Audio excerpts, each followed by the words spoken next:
It was a simple trip to the grocery store. Saturday afternoon, air just crisp enough to remind me that winter was on its way. Eric insisted on coming, said I shouldn't be lifting heavy bags alone. That kind of concern used to make me smile. Now I wonder if it was just part of the routine. Make the visit, play the dutiful son, check a box. We were in the parking lot, loading bags into the trunk of my car, when his phone buzzed. He answered without checking the screen, put it on speaker, while he wrestled with a stubborn carton of bottled water. "Yeah, I'm with him now," he said, his voice casual, like he was talking about a coworker instead of his father. The voice on the other end was muffled, maybe a friend or one of his business partners. They laughed at something, and then Eric's words cut through the air with a coldness I didn't recognize. "Honestly, I don't care if he drops dead tomorrow. At least then I wouldn't have to keep driving out here every week." The bags in my hands suddenly felt weightless, like my body had detached from them entirely. My ears rang, like I'd been slapped. I stood frozen behind the car, holding two flimsy plastic handles that cut into my fingers, too stunned to feel pain. Eric kept talking, unaware or uncaring that I could hear every word. "He's fine, just old and slow. I'll play along a little longer, make sure things are set up right, but yeah, if he croaked, I wouldn't lose sleep." My hands started to shake, not from rage. Not yet. It was something deeper, a kind of quiet grief that sunk in like cold water. I didn't say a word. Just walked to the passenger side and waited, my face blank, my mind racing through decades of memories. Birthday parties, baseball games. That time he broke his arm and cried for me in the ER. He slid into the driver's seat a moment later, humming along to the radio like he hadn't just buried a dagger in my chest. He didn't even look at me. I turned my head toward the window. Let him think I hadn't heard. Let him think he still had time. The silence between us wasn't new, but this one carried weight, like a room filled with invisible smoke, thick, choking. Eric drove with one hand on the wheel, the other tapping his thigh to some rhythm only he could hear. His lips moved faintly, mouthing the lyrics of whatever song buzzed through the speakers. To him, it was just another Saturday. To me, it was the afternoon everything changed. I watched the houses pass by in the window's reflection, their Christmas lights blinking even though it was only early November. The world moved on. Lights flickered. Children played in yards. Life continued at steady pace. But something inside me had stopped. A gear that once turned without thought now sat jammed, broken by the weight of 10 words from the mouth of my only son. Eric cleared his throat. "We forgot the creamer," he said, not looking at me. "Want me to stop at the gas station?" "No," I replied, my voice even. "It's fine." He nodded, like we'd just made an important decision together, like the father and son we used to be. But his face remained turned away. Maybe he knew. Maybe some part of him registered the shift in temperature, the way the warmth had drained from my side of the car. Or maybe he really didn't care. That was the part that hurt the most, not the betrayal, but the ease with which it came. At a red light, he finally glanced at me. "You okay? You're quiet." I met his eyes, my expression unreadable. "Just tired." He nodded again. "Yeah, same." The light turned green. The car moved forward, but we didn't. The miles passed beneath us in silence, the kind that doesn't ask for resolution, the kind that settles in your bones. When we pulled into my driveway, he put the car in park and reached for the trunk button. "I'll grab the bags." I stopped him with a quiet, "I've got it." He paused, then shrugged. "All right, old man, don't throw your back out."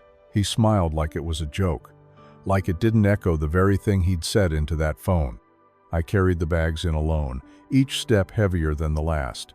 The door shut behind me, and the house sighed with silence. I stood in the kitchen, groceries untouched, and stared at the line on my medical file that read, "Emergency contact, Eric Grayson." Something had to change. The house greeted me the way it always did, quiet, still, the faint hum of the fridge, the only sound in the air. But today, the silence wasn't peaceful. It pressed against my chest, thick and heavy, echoing with words that hadn't even been shouted. I dropped the grocery bags on the counter, not bothering to unpack them. Instead, I walked through the living room, brushing my hand along the back of Ellen's old recliner. The indent was still there from the years she sat, curled up reading, a blanket over her knees, tea cooling beside her. That chair hadn't been touched in almost a decade, not since the cancer took her. Eric was 12 when we buried her. A small, hollow-eyed boy in an oversized suit, trying to act like a man. I'd held his hand at the cemetery while pretending not to cry. He didn't speak for 3 days after the funeral, just sat in his room, staring at the posters on his wall. Batman, the Rockies, a photo of the three of us at Yellowstone from better days. I cooked his meals, helped with his homework, showed up at every school event. When he cried over a scraped knee or a broken heart, it was my arms he ran to. I did my best. God knows I tried to be enough for both of us. The house used to be filled with life. Pancake breakfasts on Saturdays, Nerf gun wars that left foam darts stuck to the ceiling for weeks, arguments over curfews, car keys, college majors. Now, it was just me. Me and the memories of a boy I'd given everything to, now grown into a man who saw me as dead weight. I stood at the foot of the stairs for a long time, staring up into the darkness of the hallway. I thought of the words Eric had spoken. I wouldn't lose sleep if he dropped dead. Maybe he didn't mean it. Maybe he did. Either way, it wasn't a mistake you could walk back. That night, I sat at the kitchen table under the soft glow of the pendant light, a cup of lukewarm chamomile tea untouched by my hand. The steam had long since faded, but I wasn't really thirsty. The stack of papers sat in front of me. Tax records, old insurance forms, pension statements, and a manila folder marked medical in Ellen's handwriting soft. Round, careful. I opened it slowly. There it was, second page in. Emergency contact. Name, Eric Grayson. Relationship, son. Phone, 720, 555, 186. I stared at the line for a long time, my thumb running over the edge of the page. I thought about what it meant not just in the clinical sense, but in the emotional one. This was the person the doctors would call if I collapsed in the yard. The person they'd ask about DNR orders, medications, end-of-life decisions. And he had already decided. He didn't care if I lived or died. He said it himself. A part of me rebelled against the thought. He was my son, my only child. Who else would I list? Who else should I? But another part, the quieter, colder part, the one that had spent a lifetime picking up pieces and learning to function through grief, knew the answer. Slowly, I picked up a pen from the drawer. It trembled in my hand as I crossed out his name, not scratched out in rage, but lined through with steady finality. I left a blank space beneath it. Not ready to name someone new, not yet, but ready to stop pretending the old names still belong. I didn't expect it to feel like anything. Just a name on a line, ink and paper. That's all it should have been. But as I dragged the pen across those letters, ERICGRAYSO knit felt like slicing through flesh. Not his. Mine. The pen hovered for a moment, and then I finished the stroke, drawing a firm line through my son's name. If he doesn't care if I live, I muttered aloud to the quiet house, he sure as hell won't be the first to know when I die. I set the pen down gently beside the folder. My hand rested over the page, still warm from where I'd written. I could have thrown it out, could have shredded it, burned it, deleted every trace. But I didn't. I wanted to remember this moment, not for revenge, for clarity. People think betrayal comes in a single act, a lie, a slap, a shouted word, but it doesn't. It comes in the slow erosion of trust, the quiet choices that stack up until one day, the person you raised with your bare hands looks at you and sees nothing but an obligation. I left the space under emergency contact blank. I'd fill it in later, maybe Rebecca, maybe no one. I closed the file, stood up, and turned off the kitchen light. The house sank back into darkness as I climbed the stairs. Every step creaked under the weight of a decision that felt years overdue. Before he hated me, before he resented the sound of my voice, there was a boy with dirt on his cheeks and fire in his eyes. Eric was 7 the year I coached his Little League team. He couldn't hit to save his life, but he was fast God. That boy could run. Outfield was his kingdom, and he ruled it with a leather glove too big for his hand and cleats too loose for his feet. One Saturday, the league hosted a tournament 3 towns over. Our team was down a few players. The game went long. Late July heat beat down like a hammer on anvil. The Snack Shack grill malfunctioned, and I, being a firefighter then, still young, still strong, jumped in to help. The grease flare-up came fast, burned my palms, blistered my fingers. 2nd degree, maybe worse. The paramedics insisted I get checked out, but Eric had a double header that afternoon. So I stood on the sidelines, wrapped in gauze, and clapped like hell as he caught a fly ball in the 9th inning that ended the game. Afterward, when we were driving home, he sat in the back seat cradling his glove, the one I bought secondhand, and relaced myself with tired fingers. He leaned forward and asked, "Does it hurt, Dad?" "Like hell," I said, trying not to wince as I shifted gears. He smiled then, "Thanks for not leaving." And I smiled back in the rearview mirror, skin stinging and heart full. Wouldn't miss it for the world, kiddo. I hadn't thought about that moment in years. But sitting in my living room now, with silence pressing in from all sides, I couldn't stop seeing it. That little boy, the one who smiled at me like I was a hero, he'd be horrified by the man he became. And maybe I was partly to blame for that. Maybe I gave him too much, expected too little. Maybe I mistook giving everything for doing everything right. But that didn't mean I had to keep giving now. Not when he'd already walked away. Eric got into the University of Colorado on a rainy Tuesday. I remember because I'd just come home soaked to the bone from a job site where a water main had burst and turned the front yard of a new condo build into a mud pit. I found the envelope on the counter, already torn open. He'd left it there like it was just another piece of mail, like it didn't hold 4 years of sacrifice inside. "Congratulations," it said. "Welcome to the class of 2010. No scholarships, no financial aid. He didn't have the grades, and I didn't have the savings. But I had a work ethic that Ellen used to say was damn near biblical. So I started working nights, took on overtime shifts at the department and side jobs laying tile, patching roofs, whatever paid in cash, and didn't ask too many questions. I slept in my truck more than once, just to make it to the next shift. Eric never asked how the bills were getting paid. Maybe he assumed I'd saved for it, or maybe he didn't think about it at all. Either way, the tuition checks cleared, and the dorm fridge got stocked every semester with groceries I could barely afford for myself. He called occasionally brief updates, quick mentions of classes, roommates, parties. Once, when I asked if he needed anything, he said, "Yeah, maybe a little extra for books. They're expensive this semester." I wired him the money the next day. Books weren't the expensive part, but I didn't say a word. I just kept working, kept sending money, kept believing that one day he'd look back and understand. That maybe, just maybe, he'd say thank you without being prompted. But if he did, I don't remember it. And if he didn't, well, I remember that too. It was a perfect June day, the kind people pay photographers extra to recreate in Lightroom. Sunlight filtered through the trees like something out of a movie. Birds chirped on cue. Even the wind cooperated. Eric stood at the altar in a 3-piece suit I'd paid for, looking every bit the polished young man I'd hoped he'd become. Her name was Nicole, pretty girl, polite in a practiced way. Her father was an insurance broker, the kind of man who shook hands like he was closing a deal. They held the ceremony at a vineyard, not a church. That was Nicole's idea, modern, trendy. It cost more than my first house.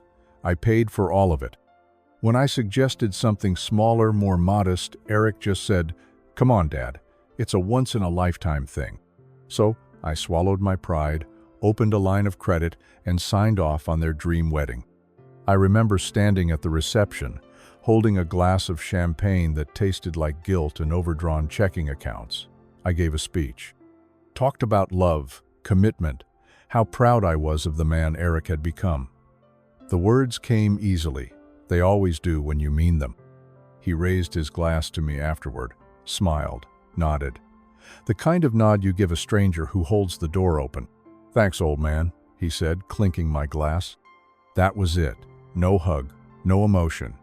Just a toast and a quick turn back to his new bride. That night, I danced with the mother of the bride while Eric and Nicole posed for photos. The DJ played some song I didn't recognize. As I sat alone at the head table later, watching everyone laugh and drink under twinkling lights, I realized something. I'd raised a man who saw me as a sponsor, not a father. A checkbook in a rented tuxedo, and I'd smiled through the whole damn night. The first year after the wedding, Eric and Nicole came by every few weeks. Dinner at my place. Her wine, his beer, my lasagna. They laughed at my stories. She smiled politely. He brought his laundry. Then the visits became monthly, then bi-monthly, then holidays only, then not even that. Last Christmas he sent a card. Hallmark. No handwriting. Just a pre-printed, wishing you warmth this holiday season, the Graysons. I turned it over, looking for a note, a scribble, a single word from his hand. Nothing. Just a barcode and the corner of a stamp slightly misaligned. I left it on the mantel for 3 days, then dropped it in the trash. I stopped counting how often he called because the silence started sounding the same. The few texts I got were quick and transactional. Can you send that lawnmower brand you mentioned? Or, do you still have a copy of my birth certificate? No. How are you? No. Need anything? No. Love you? It's funny how distance doesn't happen all at once. It's slow. A quiet erosion. First the calls, then the visits, then the warmth in his voice when he actually did speak. Like every word cost him effort. Like I was something on a list he didn't want to check off. I used to tell myself he was busy, that life was hectic, that I didn't want to be a burden. But deep down I wasn't looking for attention, I was looking for connection. And that's something no birthday card can fake. There were signs, of course there were. They weren't neon or screaming, just flickers, moments. Like the time I fell off the porch ladder trying to clean the gutters, and Eric laughed when I told him, "You're too old for that stuff, Dad. One day you're gonna break something and forget why you were even up there." I chuckled at the time, brushed it off as a joke. That was 5 years ago. Or when I had him over for dinner and mentioned how I'd been feeling tired lately, and he said, "Well, you're pushing 70. It's not exactly prime time anymore." I laughed at that too, called it modern humor, dry, irreverent, kids these days. But it wasn't humor. It was erosion. He stopped asking me for advice. He started explaining basic tech things to me like I was brain dead.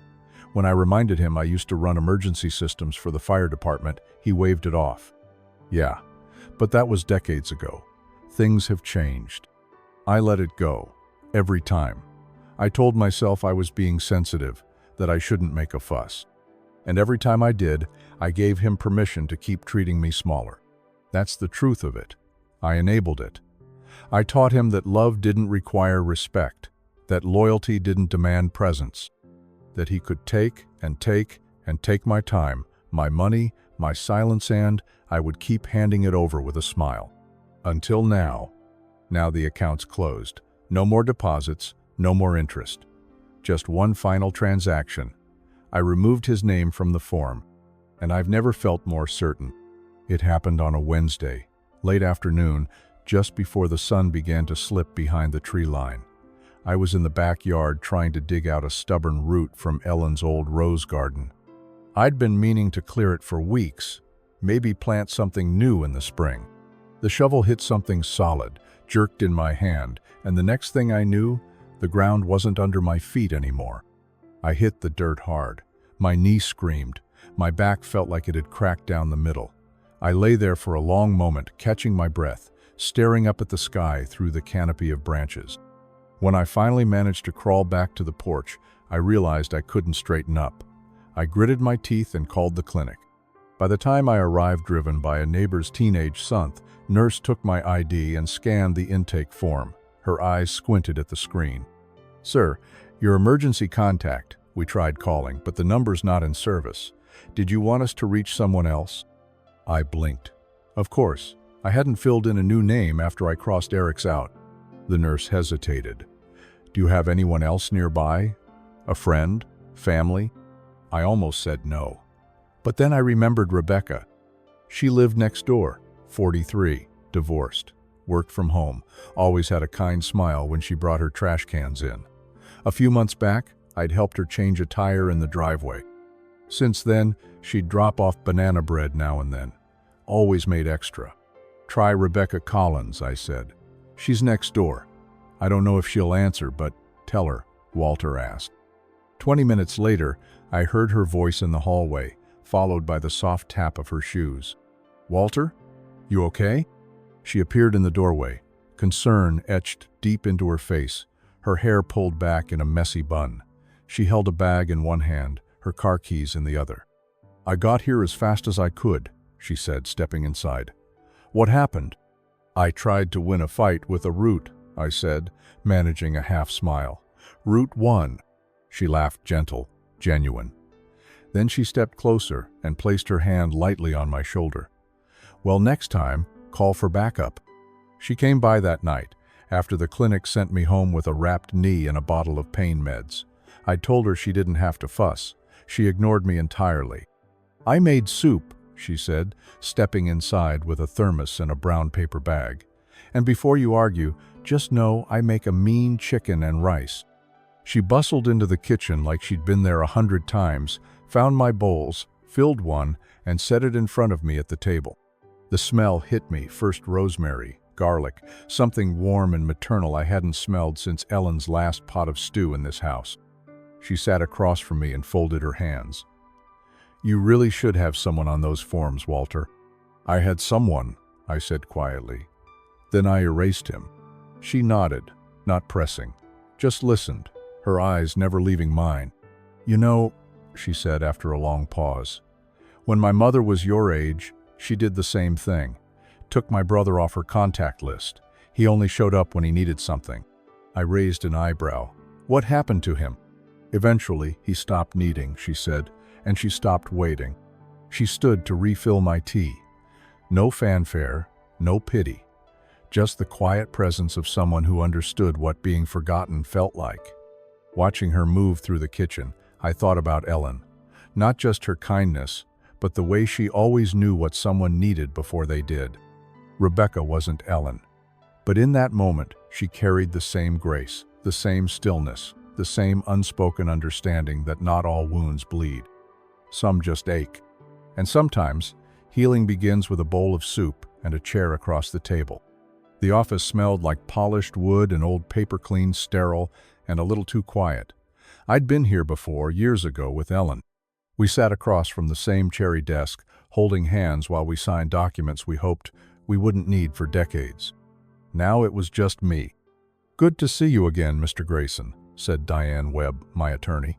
Mid-50s, sharp suit, sharper memory. What brings you in today? I handed her my folder without a word. Inside, my current will, power of attorney, healthcare directive, all neatly tabbed and marked. She scanned them quickly. Still planning to leave everything to your son? No, I said, and it felt good to say it out loud. Final, decided. Diane looked up, not surprised, just quiet, thoughtful. If the boy doesn't care if I'm alive, I said, he won't benefit when I'm gone. I saw a flicker of something in her eyes. Respect, maybe, or recognition. She nodded slowly and pulled out a new set of forms from her drawer. Do you have someone else in mind? She asked. I hesitated. I'm not sure yet, I admitted, but I know who I'm taking off. She didn't need more than that. The pen clicked, and just like that, Eric's name began its legal erasure from my life. He's not your executor anymore either. I shook my head. He'd turned the funeral into a favor I owed him. She smiled faintly. Understood. We went line by line, item by item. The house, the pension, the accounts, the burial plot beside Ellen. By the time I left, my name and hers were the only ones that remained. And the silence in the truck on the way home didn't feel empty. It felt clean. The bank was quiet that morning. Cool air conditioning, the faint scent of printer ink and carpet cleaner. I sat across from a young teller named Marcus, who looked barely older than the calculator on his desk. How can I help you today, Mr. Grayson? I'd like to update the access list on my safe deposit box, I said. Remove a name. Add someone new. He slid a form toward me. You'll need to confirm your ID and signature. Who are we removing? Eric Grayson, I said. My son. Marcus blinked, hesitated. And adding? Rebecca Collins. Neighbor. Emergency contact. His fingers hovered over the keyboard. Understood. I signed where needed, produced my ID, and after a few keystrokes, the change was done. We walked to the vault together. I inserted my key, Marcus inserted his. The heavy door swung open, revealing a narrow drawer filled with neatly stacked folders, a few envelopes, and Ellen's engagement ring in a velvet box I hadn't touched in years. I added a new envelope, me updated will, healthcare proxy, and a letter addressed simply, to whom it may concern when I'm gone. I closed the drawer. Let the door slam shut with a satisfying clunk. Eric used to joke that safe deposit boxes were relics of old men with secrets. He wasn't wrong. I didn't say goodbye to him that day, but I did leave something behind. The certainty that when my time came, the man who didn't care if I died wouldn't be anywhere near the vault where my life's worth was stored. And someone who did care, someone who showed up with soup and sincerity, would have the key. The text came on a Thursday morning, tucked between a pharmacy ad and a weather alert. Eric. Hey Dad, hope you're good. Got a quick favor to ask when you have a sec. I didn't respond. An hour later, a follow-up. Eric. Starting something new, small biz stuff. Me and a buddy are launching a niche supply brand. Could really use a short-term loan to cover a few early expenses. Like $10K. Just until we scale. There it was. No, how's your knee? No, how've you been? Just dollar signs dressed up like ambition. I stared at the screen for a long time, thumb hovering over the reply bubble. My old instincts kicked in, the ones trained over decades to provide, to fix, to rescue. The same instincts that had built his world while quietly dismantling mine. And then I did something new. I locked the phone, set it face down on the table, and walked away. No message, no explanation, no guilt. Let him wonder. Because the man who didn't care if I lived doesn't get to benefit while I'm still breathing. It was the knock that told me everything. Too forceful for a neighbor, too casual for a salesman. A rhythm I hadn't heard in months, but still recognized, impatient, entitled, and just loud enough to sound concerned. I opened the door, and there he was, Eric. Dressed in business casual, a coffee in one hand, fake relief stretched across his face like skin too tight on a bad mask. Dad, he said, stepping inside before I even moved. I've been worried sick. I texted you. You didn't answer.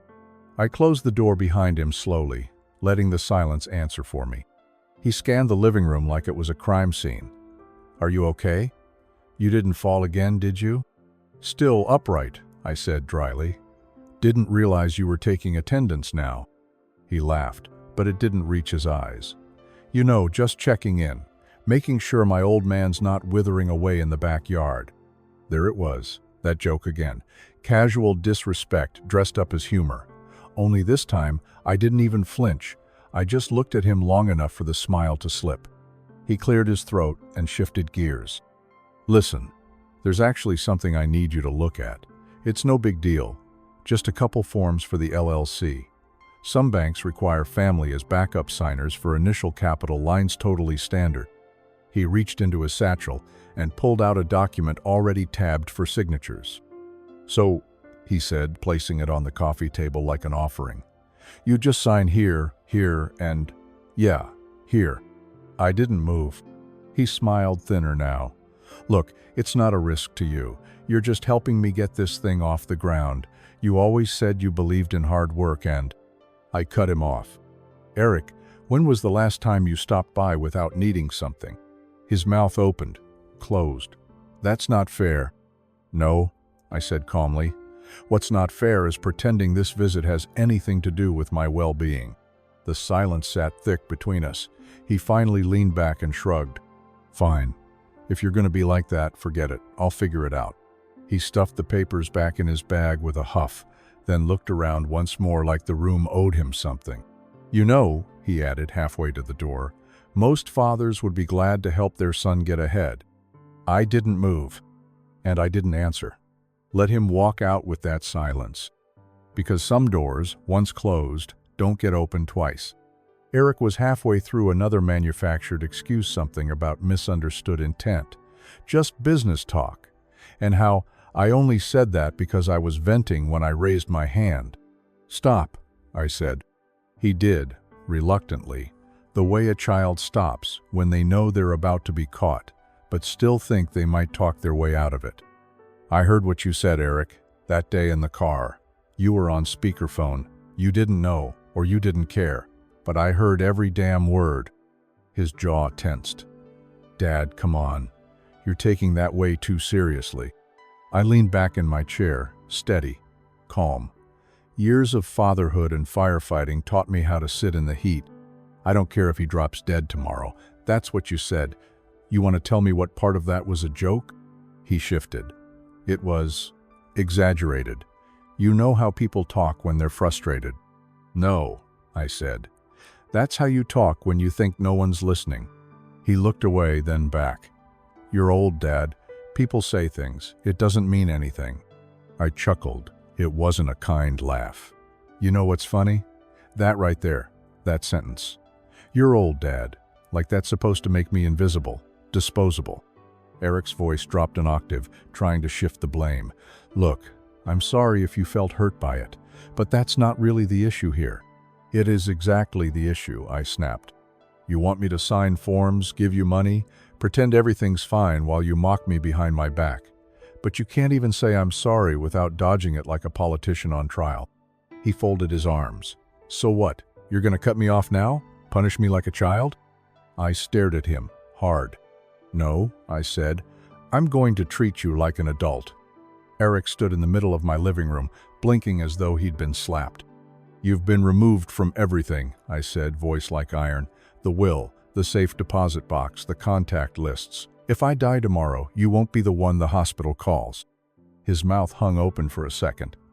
Wait, you're serious? As a heart attack, I replied. But don't worry. If that happens, you'll probably find out eventually. Maybe when you notice the checks stop showing up. He scoffed. This is insane. What's insane, I said, rising slowly, is that I spent 40 years of my life giving you everything, and you couldn't give me an ounce of respect in return. His voice sharpened. You're being dramatic, all because of one stupid comment? No, I said firmly. Because of years of comments, years of distance, years of treating me like a bill to pay or a hurdle to clear. That comment just confirmed what I already knew. Eric opened his mouth again, some half-formed defense clinging to his tongue, but the weight of the moment silenced him. He grabbed his bag from the floor, slung it over his shoulder, like a soldier retreating from a battle he didn't expect to lose. You'll regret this, he muttered, stepping toward the door. I didn't flinch. No, son, I said quietly, but one day you might. The door slammed harder than it needed to. The house trembled for a moment, then settled. And in the silence that followed, I finally felt something I hadn't in a long time. Peace. The gravel crunched under Eric's shoes as he stalked down the driveway. His shoulders were tense, his movements sharp, more rattled than angry, like a man caught off guard by the weight of his own words coming back to crush him. He fumbled with his keys, dropped them, swore, picked them up and nearly slammed into his car door getting in. I stood at the living room window, half hidden behind the curtain, watching it all. Not to gloat, not to grieve, just to see the truth for what it was. He started the engine but didn't drive off right away. Sat there for a good minute staring at the steering wheel, his head bowed like he was debating something. Apologizing? Coming back in? But he didn't. He pulled away slowly, tires rolling over the same path I'd walked 1,000 times. I didn't follow him with my eyes. I just let the silence settle. I didn't feel triumph. I didn't feel sad. I didn't feel anything. And that finally was the point. The next morning the house was still, the kind of still that only comes after a storm. No creaks, no birds. Just the hum of the fridge and the occasional tick of the grandfather clock in the hallway. I sat at the kitchen table, The same one where I'd once helped Eric build science projects, balance checkbooks, and study for college entrance exams. A blank sheet of paper lay in front of me. My hand hovered over it with a pen I hadn't used in months. I hadn't planned to write him anything. Not really. But there were words in my chest that needed somewhere to land. I began simply, "Eric, if you're reading this, it means I either changed my mind or someone else found it after I was gone. Either way, I need you to know something, not out of anger and not out of guilt, but out of truth. I heard what you said that day, every word.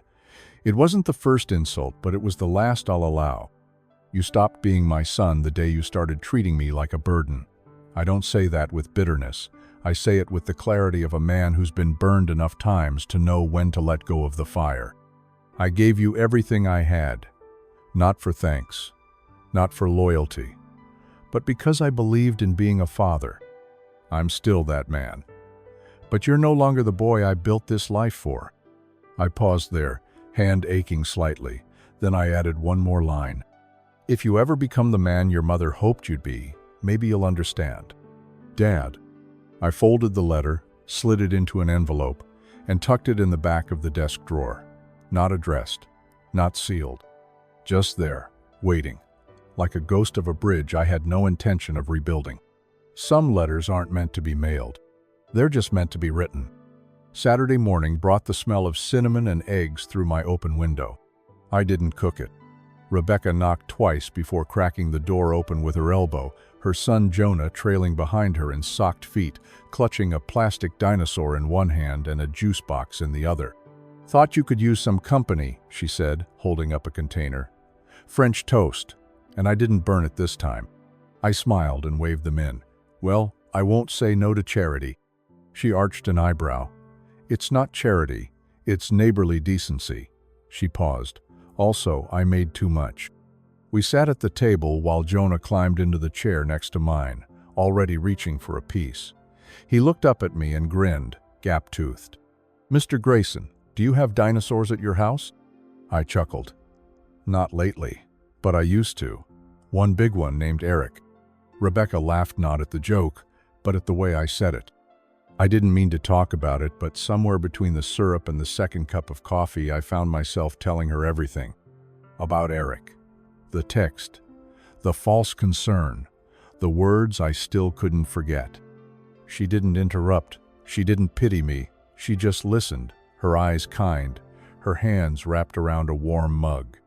When I was done, she simply said, "You didn't deserve that, but I'm glad you finally stopped trying to."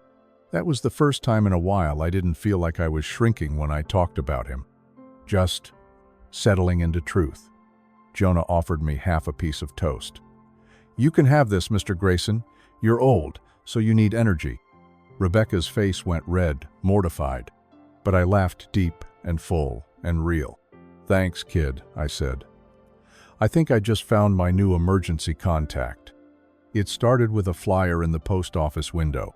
Retired firefighters needed. Community safety program. I hadn't worn the badge in over a decade, but something about the bold print and the curled corner of that paper tugged at me. So I called the number. Spoke with a young woman named Maya who ran the local outreach chapter. She practically begged me to come speak at their next meeting. "Kids listen better when it's someone who's seen it all," she said. And honestly, most of our volunteers just want to hand out brochures. We could use someone real. Real. That word stuck with me. The first meeting was in a church basement. 15 people, half parents, half teenagers, nervous eyes, short attention spans. Until I started talking. I told them about the kitchen fire I walked into on my third day in uniform, about pulling a dog out of a second-floor window in a blizzard. About the day I had to knock on a woman's door and tell her her husband wasn't coming home. I didn't dramatize it, just told the truth. And the room got quiet in the best way.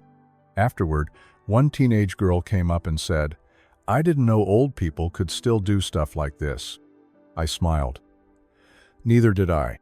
Now I go every week, teach CPR, talk fire safety, show kids how to use an extinguisher without spraying each other in the face. It's not much, but it's something. And every time I stand in front of that group and feel their attention settle, I realize I may have been erased from one life, but I still have something to give in another. It started with a tightness in my chest, not the dramatic kind you see in movies. No sharp gasp, no collapsing over the kitchen table. Just a slow, creeping pressure like someone was sitting on my sternum with quiet intention. I tried to ignore it, sipped water, sat down, waited. But when the pain started radiating into my shoulder, I knew better. Old firefighters know the difference between heartburn and trouble.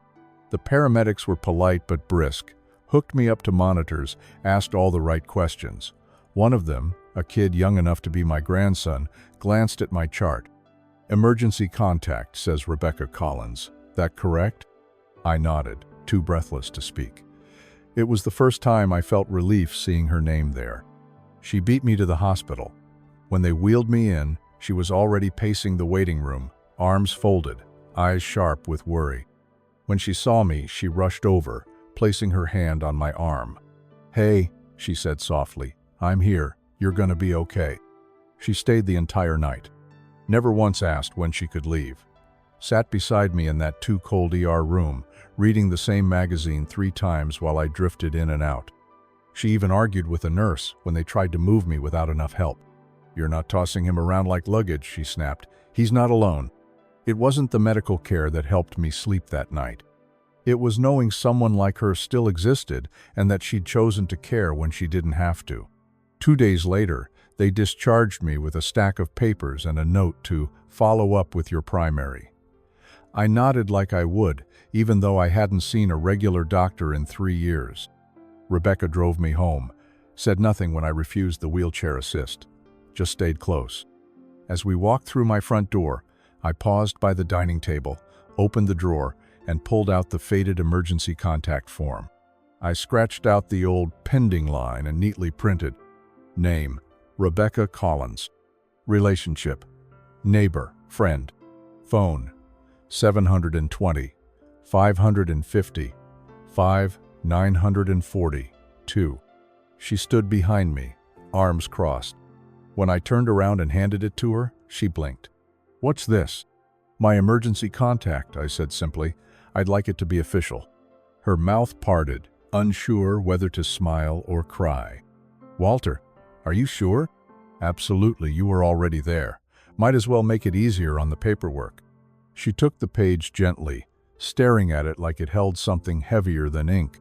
"Of course I'd want to be called," she said. Her voice cracked just slightly. I looked at her for a long moment. "I know," I replied. "That's why it means something." And in that moment, standing beside a woman who had no obligation to me, no blood tie, no inheritance to chase, just genuine care, I realized something important. Family is more than DNA. It's who shows up. I hadn't meant to leave it out. The letter to Eric had stayed tucked away in my desk for weeks, hidden beneath old receipts and clipped coupons I'd never use. But that morning, while looking for a warranty on the stove, I must have pulled it out and set it on the table, then forgot it in the rush to get to my volunteer shift. When I got back home that evening, the kitchen smelled like coffee and something sweet. Rebecca had baked again, and the letter was no longer buried. It was sitting in the center of the table. Rebecca stood next to it, her hand resting lightly on the envelope like it might shatter if she moved too fast. Her eyes were red, not swollen, not dramatic, just raw. "I didn't mean to," she said softly. "I was tidying up, and I saw my name on some medical papers. Then this. I wasn't snooping, I swear." I walked to the table, unsure whether to be embarrassed or relieved. "It's all right. It was going to be found eventually." She tapped the envelope. "You never sent it?" "No," I said. "Some things don't need to be said to the person, just to the paper." She looked down, then back at me. "It broke my heart, Walter, that someone could speak to you that way, and that you still wrote him with kindness." I shook my head. It wasn't kindness, it was clarity. I needed to see it in ink, to know it was real. Rebecca reached out and touched my arm. "You're not alone in this. Not anymore." And for once, I believed it. He came back on a Tuesday. The knock was softer this time, polite, almost rehearsed. I opened the door to find Eric standing there in a pressed shirt and cologne that smelled expensive and unfamiliar, a leather folder tucked under one arm.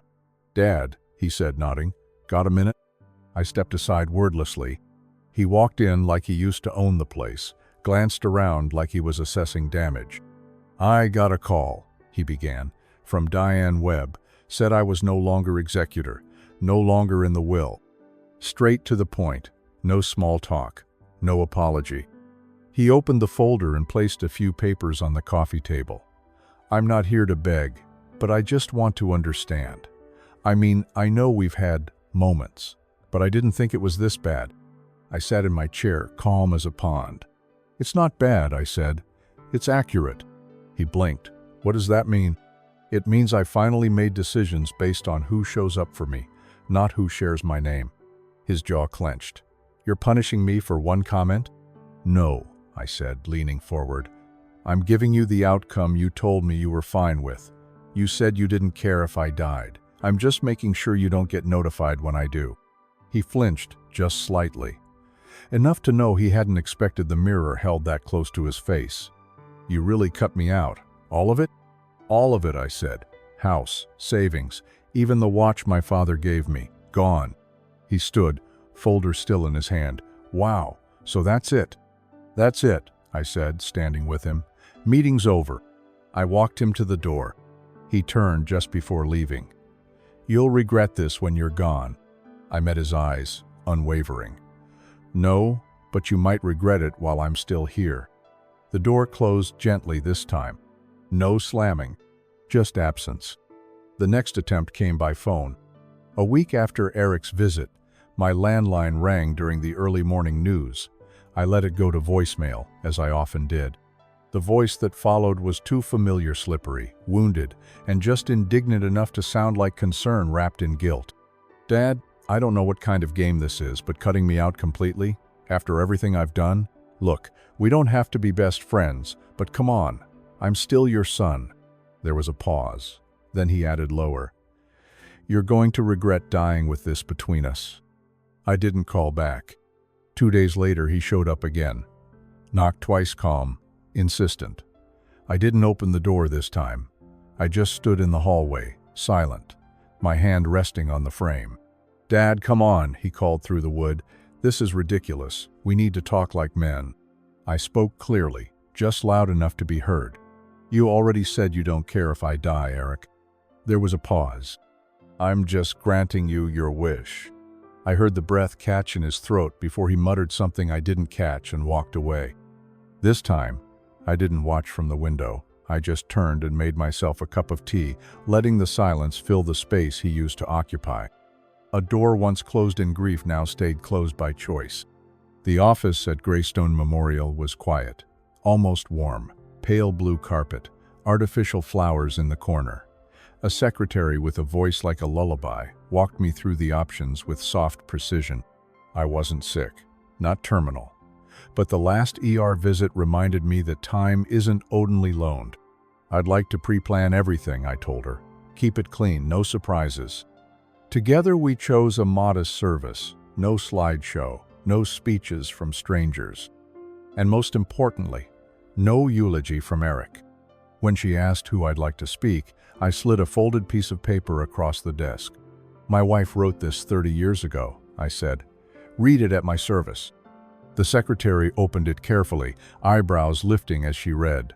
The poem was short, simple, something Ellen had written on the back of a grocery list one rainy day and stuck to the fridge for a decade.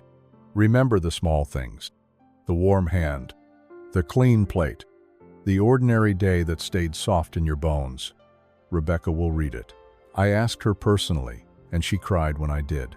Not loud, just a quiet tear on her cheek as she nodded. "I'd be honored," she whispered. That was all I needed.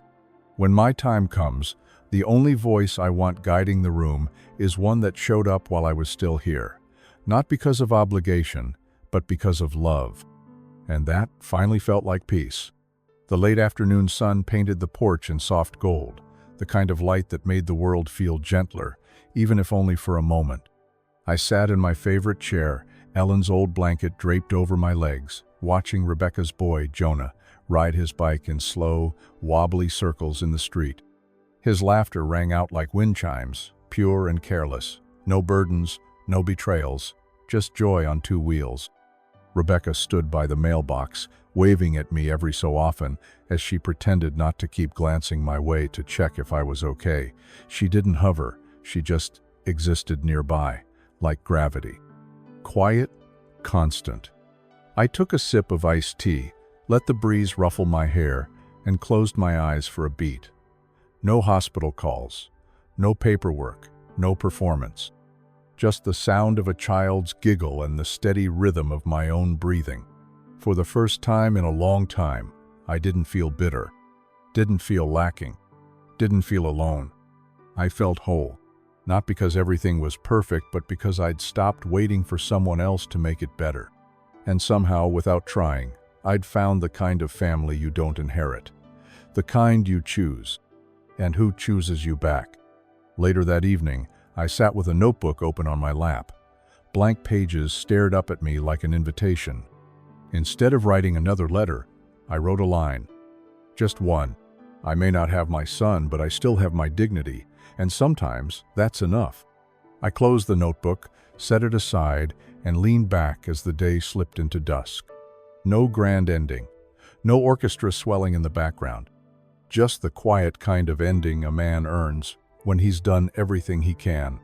This story was intense, but this story on the right-hand side is even more insane.